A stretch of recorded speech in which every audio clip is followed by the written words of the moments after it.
students are really funny. I think students have probably always been this way, but there's a huge trend towards verbalizing it in students nowadays, that they don't want to learn it if they don't understand why they need it, why it's important, how it's related to something.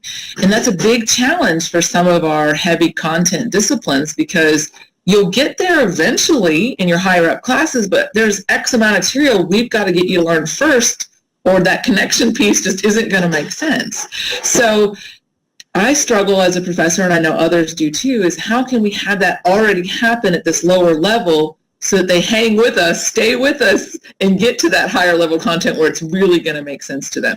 And so that's one that I really like, is that they do that. And actually, they do it on their own. I do very little of it, but they help themselves through the Packback platform see why this is relevant, why this is applicable, and they kind of make themselves care about the material, as you said, internalize the material, so that they say, okay, I do like this. I do want to keep going. And they'll take another class, and they'll just get more and more and more in those higher level classes of, oh, it's related to this, or it's this, or now I get it. It all makes sense.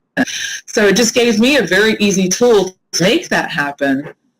So that the students did that even in my 2000, or even in my freshman classes. They're already starting to make those connections. And again, they care now. They've internalized it, so they want to learn it. And that makes it easier for me as a professor. I'm doing less convincing of why you should learn it, and I get to spend more time actually just teaching it.